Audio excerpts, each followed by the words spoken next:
आज हम देखेंगे कि किस पदार्थ में कौन सा अम्ल पाया जाता है। बहुत ही इम्पोर्टेंट है, कई सारे एग्जामों में भी पूछे जाते हैं और ये क्लास 10th के लिए भी इम्पोर्टेंट है।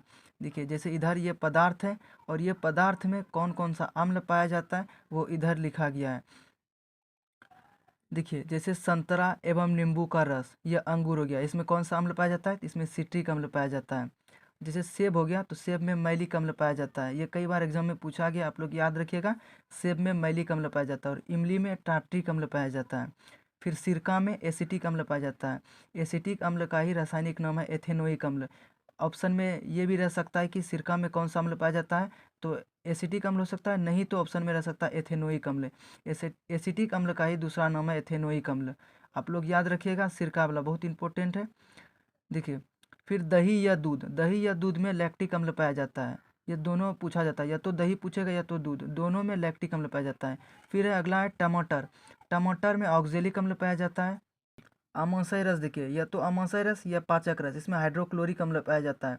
यानी कि आमाशय रस हो गया हमारा पेट, मनुष्य का जो पेट होता है यानी कि शरीर वाला, उसमें हाइड्रोक्लोरिक अम्ल पाया जाता है। पाचक रस में भी हाइड्रोक्लोरिक अम्ल, और आमाशय रस जिसको जठर रस भी बोलते हैं उसमें भी हाइड्रोक्लोरिक अम्ल पाया जाता है। चाय में टैनिक अम्ल पाया जाता है। और विटामिन सी, जैसे आंवला हो गया विटामिन सी, उसमें एस्कॉर्बिक अम्ल पाया जाता है। चींटी और मधुमक्खी के डंक है उसमें फॉर्मिक अम्ल पाया जाता है। फॉर्मिक अम्ल को ही मेथेनोइक अम्ल कहा जाता है। मूत्र में यूरिक अम्ल पाया जाता है। और प्रोटीन में अमीनो अम्ल, प्रोटीन वाला कई बार पूछा गया है, प्रोटीन में अमीनो अम्ल पाया जाता है। और बैटरी में पाया जाता है सल्फ्यूरिक अम्ल। एक बार फिर से रिपीट करते हैं। संतरा एवं नींबू में नींबू का रस या अंगूर में सिट्रिक अम्ल पाया जाता है। सेब में मैलिक अम्ल पाया जाता है। इमली में टार्ट्रिक अम्ल। सिरका में एसिटिक अम्ल। दही या दूध में पाया जाता है लैक्टिक अम्ल। और टमाटर में ऑक्जेलिक अम्ल।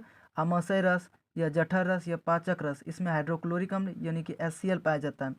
फिर चाय में टैनिक अम्ल पाया जाता है। फिर विटामिन सी या आंवला में एस्कॉर्बिक अम्ल पाया जाता है। चींटी हो गया और मधुमक्खी के डंक, इसमें फॉर्मिक अम्ल यानी कि मेथेनोइक अम्ल पाया जाता है। मूत्र में यूरिक अम्ल पाया जाता है। प्रोटीन में अमीनो अम्ल। बैटरी में सल्फ्यूरिक अम्ल। आशा करते हैं आपको पसंद आया होगा। यदि आपको पसंद आया हो तो लाइक एंड सब्सक्राइब ज़रूर करें।